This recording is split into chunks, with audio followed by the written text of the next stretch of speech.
From Los Angeles, California, the entertainment capital of the world, it's the 80s Movie Podcast. I'm your host, Edward Havens. Thank you for listening today. On this episode, we're going to continue our miniseries on the movies released by Miramax Films in the 1980s. And in case you did not listen to part 1 yet, let me reiterate that the focus here will be on the films and the creatives, not the Weinsteins. The Weinsteins did not have a hand in the production of any of the movies Miramax released in the 1980s, and that Miramax logo and the names associated with it should not stop anyone from enjoying some very well-made movies because they now have the unfortunate association with two spineless chucklenuts whose proclivities would not be known by the outside world for decades to come. Well, there is one movie this episode that we must talk about the Weinsteins as creatives, but when we're talking about that film, quote-unquote creatives is a derisive pejorative. We ended our previous episode at the end of 1983. Miramax had one minor hit film in The Secret Policeman's Other Ball, thanks in large part to the film's association with the members of the still-beloved Monty Python comedy troupe, who hadn't released any material since The Life of Brian in 1979. 1984 would be the start of year 5 for the company, and they were still in need of something to make their name. Being a truly independent film company in 1984 was not easy. There were fewer than 20,000 movie screens in the entire country back then, compared to nearly 40,000 today. National video store chains like Blockbuster did not exist, and the few cable channels that did exist played mostly Hollywood films. There was no social media for images and clips to go viral.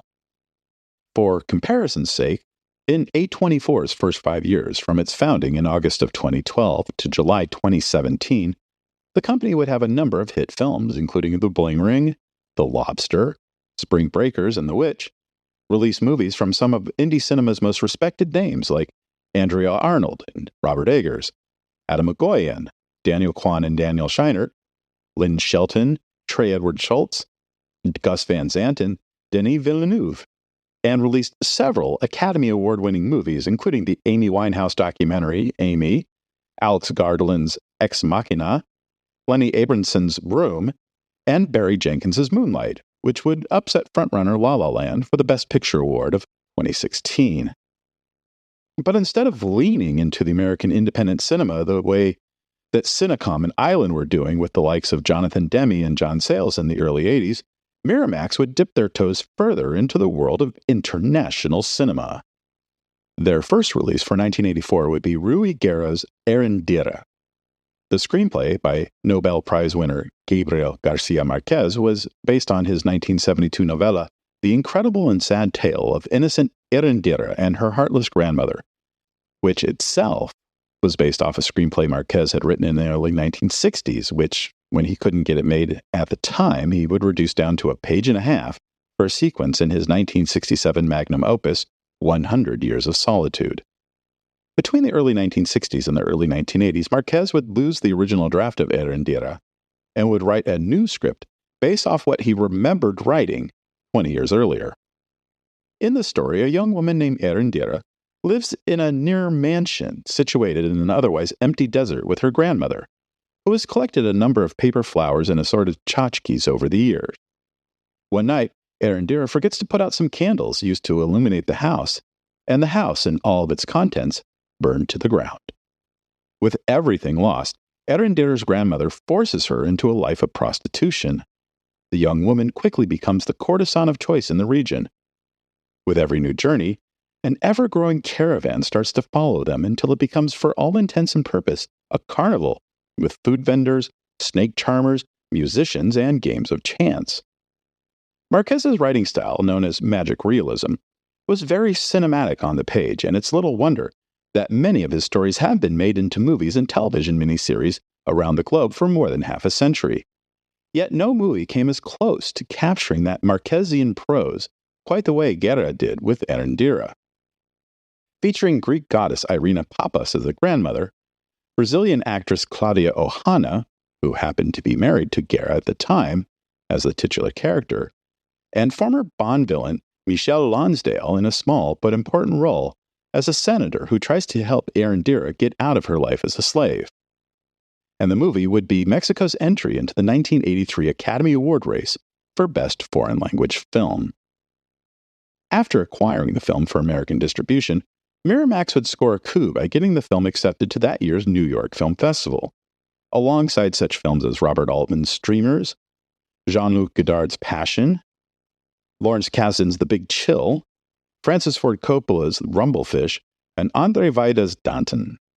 But despite some stellar reviews from many of New York City's film critics, Erindira would not get nominated for Best Foreign Language Film, and Miramax would wait until April 27, 1984 to open the film at the Lincoln Plaza Cinemas, one of the most important theaters at the time in New York City, to launch a foreign film. A quarter-page ad in the New York Times included quotes from The Village Voice, New York Magazine, Vincent Canby of the New York Times, and Roger Ebert, and the movie would gross an impressive $25,500 in its first 3 days. Word of mouth in the city would be strong, with its second weekend gross actually increasing nearly 20% to $30,500. Its third weekend would fall slightly, but with $27,000 in the till, would still be better than its first weekend. It wouldn't be until week 5 that Erindira would expand to Los Angeles and Chicago, where it would continue to gross nearly $20,000 per screen for several more weeks. The film would continue to play across the nation for more than half a year, and despite never making more than 4 prints of the film at any time, Erindira would gross more than $600,000 in America, one of the best non-English language releases for all of 1984. And in their quickest turnaround from one film to another to date, Miramax would release Claude Lelouch's Edith and Marcel not 5 weeks after Erindira. If you're not familiar with the name Claude Chabrol, I would highly suggest becoming so. Chabrol was a part of the French New Wave filmmakers, alongside Jean-Luc Godard, Jacques Rivette, Eric Romer, and François Truffaut, who came up as film critics for the influential film magazine Cahiers du Cinéma in the 1950s, who would go on to change the direction of French cinema and how film fans appreciated films and filmmakers through the concept of the auteur theory, although the theory itself would be given that name by American film critic Andrew Sarris in 1962. Of these 5 critics turned filmmakers, Chabrol would be considered the most prolific and commercial. Chabrol would be the first of them to make a movie, Le Beau Serge, and between 1957 and his death in 2010, he would make 58 movies. That's more than 1 new movie every year on average, not counting shorts and television projects that he also made on the side. American audiences knew him best at the time for his 1966 global hit, A Man and a Woman, which would sell more than $14 million in tickets in the United States and be one of the few foreign language films at the time to earn Academy Award nominations outside of the Best Foreign Language Film race. Lead actress Anouk Aimée would get a nod for lead actress, and Chabrol would earn 2 nominations on the film for Best Director, which he would lose to Fred Zimmerman and The Man for All Seasons, and Best Original Screenplay, which he would win alongside his co-writer Pierre Outrehoven. Edith and Marcel would tell the story of the love affair between iconic French singer Edith Piaf and Marcel Cerdan, the French boxer who was the middleweight champion of the world during their affair in 1948 and 1949. Both were famous in their own right, but together they were the Brangelina of post-World War II France. Despite the fact that Cerdan was married with 3 kids, their affair helped lift the spirits of the French people until his death in October 1949 while he was flying from Paris to New York to see Piaf.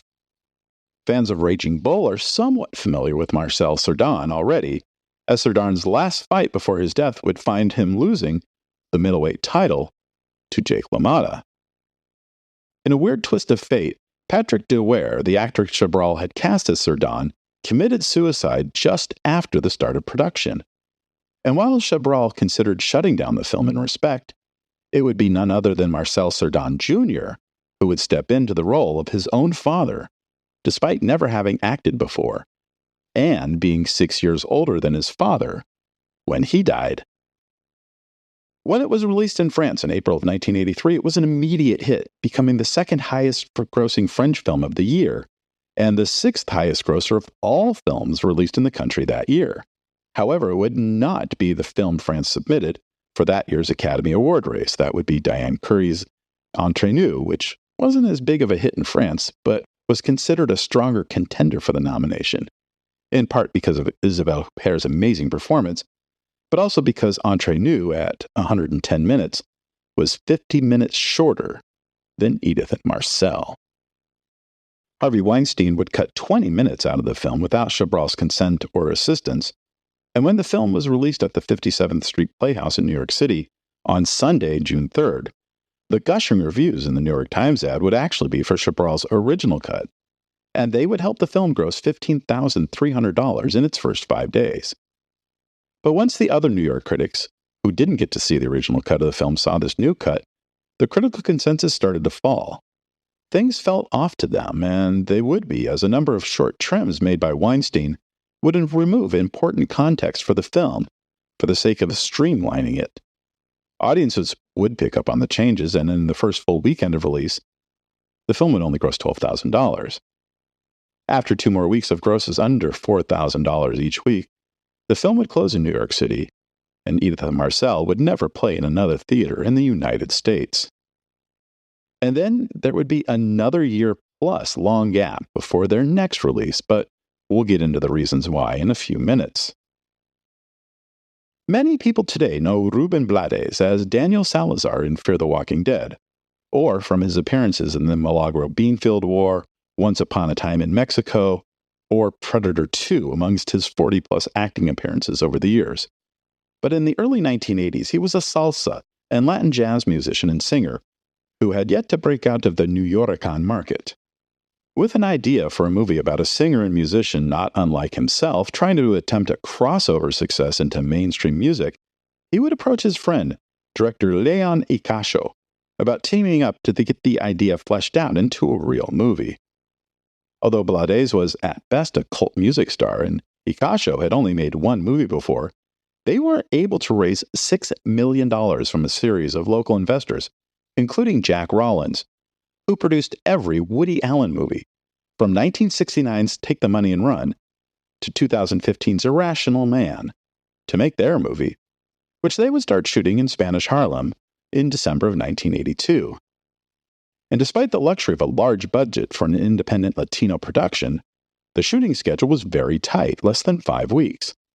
There would be a number of large musical segments to show Blades' character's Rudy's talent as a musician and singer, with hundreds of extras on hand in each scene. Icasio would stick to his 28-day schedule, and the film would wrap up shortly after the new year. Even though the director would have his final cut of the film ready by the start of summer 1983, it would take nearly a year and a half for any distributor to nibble. It wasn't that the film was tedious, quite the opposite. Many distributors enjoyed the film, but worried about, ironically, the ability of the film to cross over out of the Latino market and into the mainstream. So when Miramax came along with a lower-than-hoped-for offer to release the filmmakers took the deal because they just wanted to get the film out there. Things would start to pick up for the film when Miramax submitted it to be entered into the 1985 Cannes Film Festival, and it would be selected to run in the prestigious Director's Fortnight program alongside Michael Newell's breakthrough film, Dance with a Stranger, Victor Nunez's breakthrough film, A Flash of Green, and Wayne Wang's breakthrough film, Dim Sum, A Little Bit of Heart. While they were waiting for Cannes to get back to them, they would also learn the film had been selected to be a part of the Lincoln Center's New Directors' New Films program, where the film would earn raves from local critics and audiences, especially for Blades, who many felt was a screen natural. After more praise from critics and audiences on the French Riviera, Miramax would open Crossover Dreams at the Cinema Studios Theater in Midtown Manhattan on August 23, 1985. Originally booked into the smaller 180-seat auditorium, since John Huston's Prizzi's Honor was still doing good business in the 300-seat house in its fourth week, the theater would swap houses for the films when it became very clear early on Crossover Dreams' first day that it would be the more popular title that weekend, and it would. While Prizzi would still gross a solid $10,000 that weekend, Crossover Dreams would gross $35,000. In its second weekend, the film would again gross $35,000. And in its third weekend, another $35,000. They were basically selling out every seat at every show those first 3 weekends. Clearly, the film was indeed doing some crossover business. But, strangely, Miramax would wait 7 weeks after opening the film in New York to open it in Los Angeles, with a new ad campaign that de-emphasized Blades and played up the dreamer dreaming big aspect of the film. Miramax would open the movie at 2 of the more upscale theaters in the area, the Cineplex Beverly Center on the outskirts of Beverly Hills, and the Cineplex Brentwood Twin on the west side, where many of Hollywood's tastemakers called home.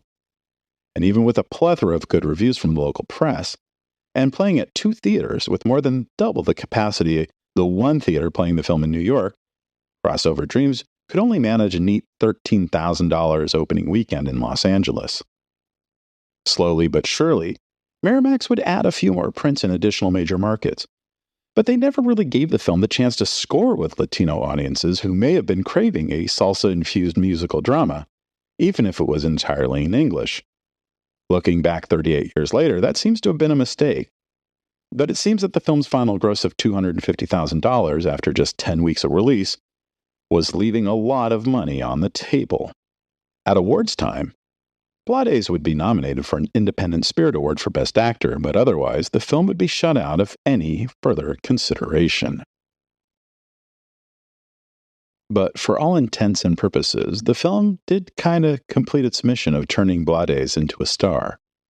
He continues to be one of the busiest Latino actors in Hollywood over the last 40 years, and it would help get one of his co-stars, Elizabeth Pena, a major job in a major Hollywood film the following year, as the live-in maid at Richard Dreyfuss and Bette Midler's house in Paul Mazursky's Down and Out in Beverly Hills, which would give her a steady career until her passing in 2014.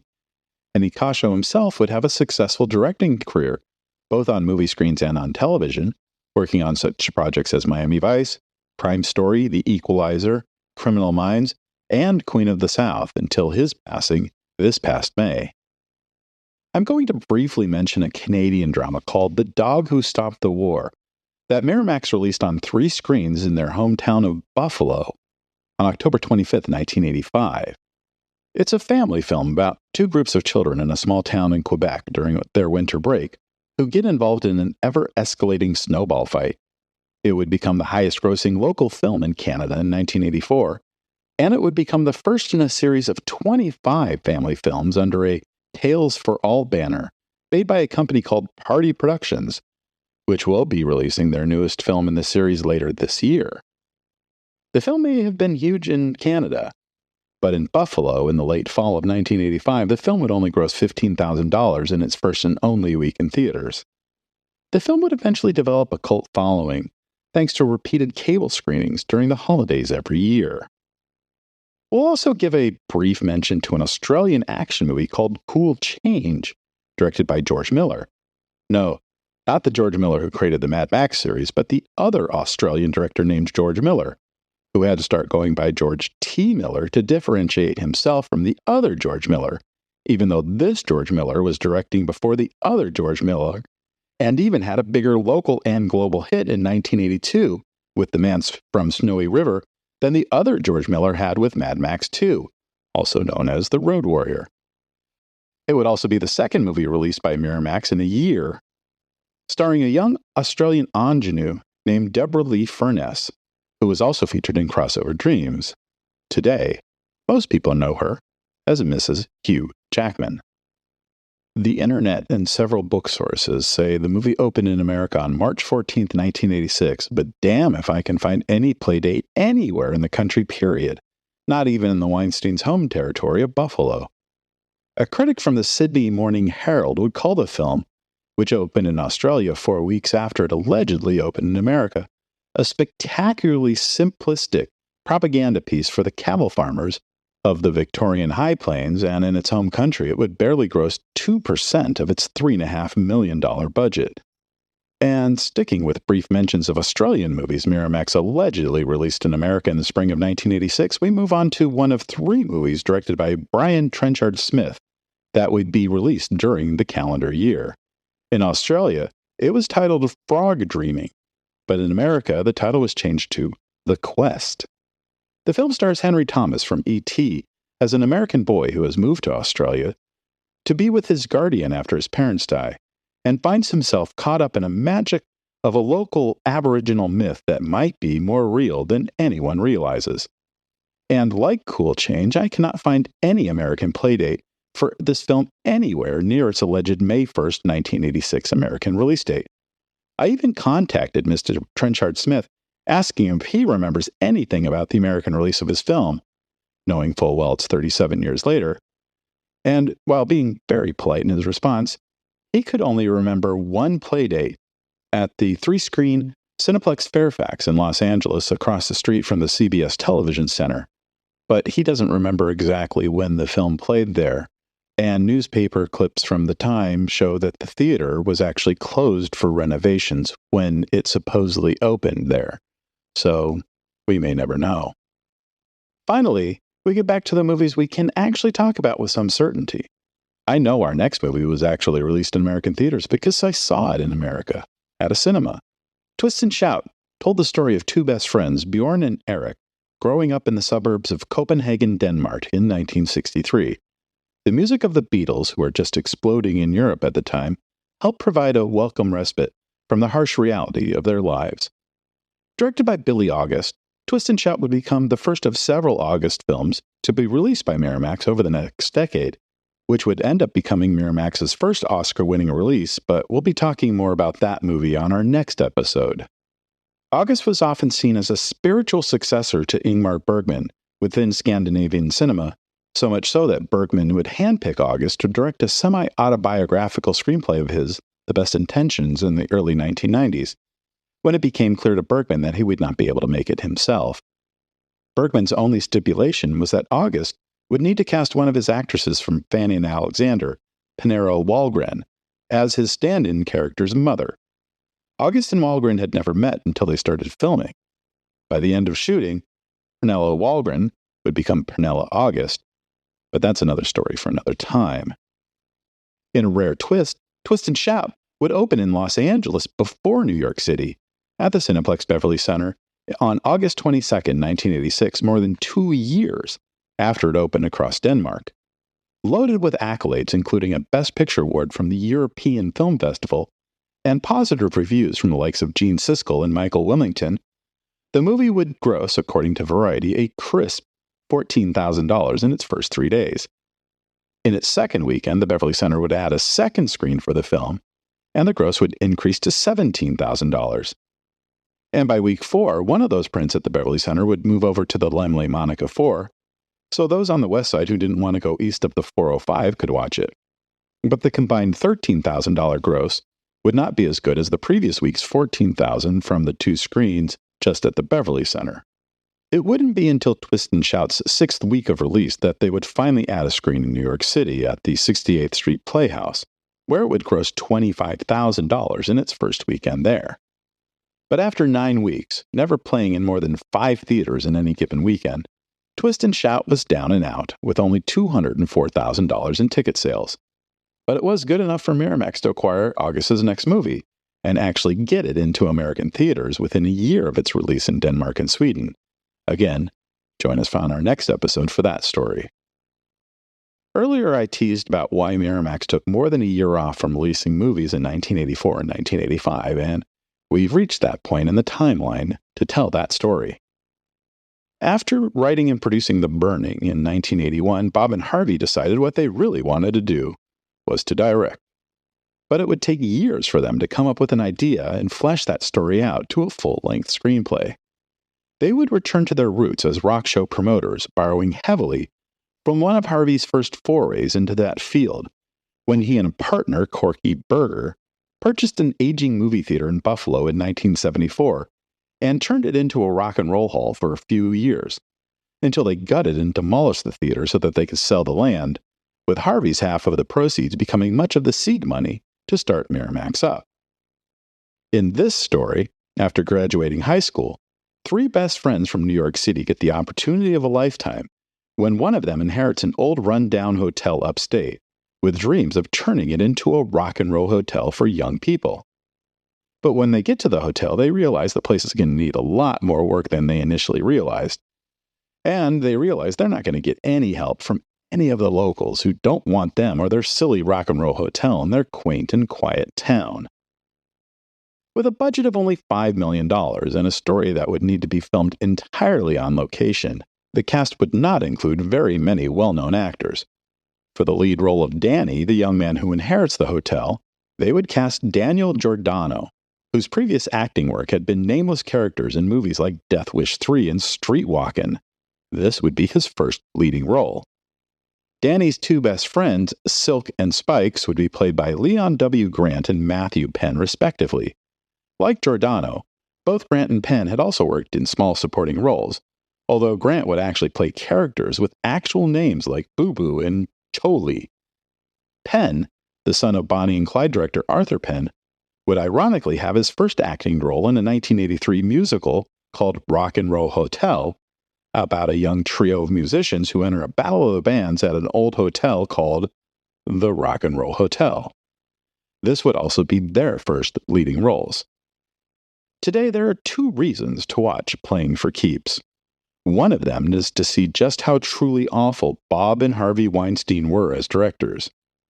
80% of the film is master shots without any kind of coverage.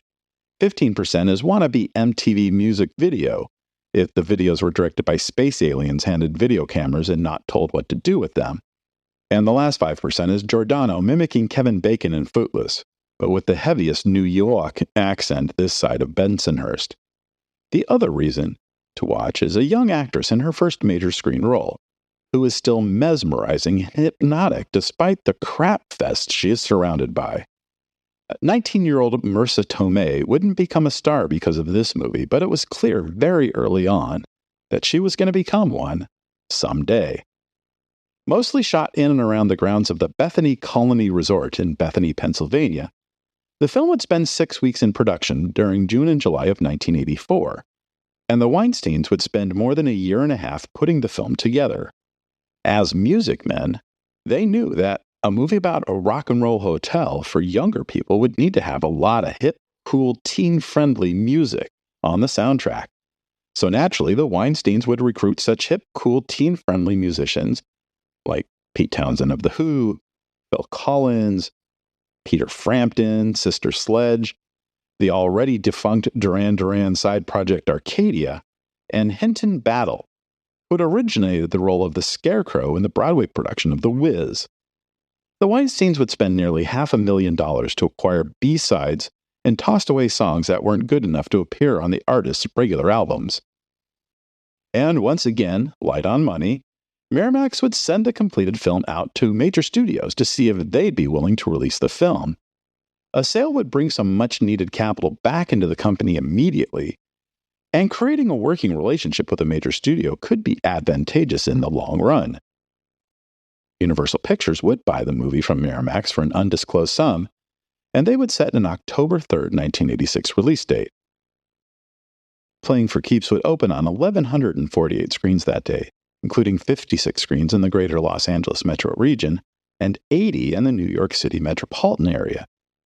But it wasn't the best week to open this film. Crocodile Dundee had opened the week before and was a surprise hit, spending a second week firmly atop the box office charts with $8.2 million in ticket sales. Its nearest competitor, the Burt Lancaster-Kirk Douglas comedy Tough Guys, would be the week's highest-grossing new film with $4.6 million. Number 3 was Top Gun, earning $2.405 million in its 21st week in theaters. And Stand By Me was in 4th in its 9th week with $2.396 million.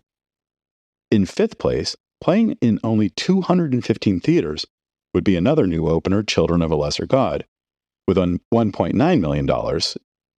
And all the way down in 6th place, with only $1.4 million in ticket sales, was Playing for Keeps.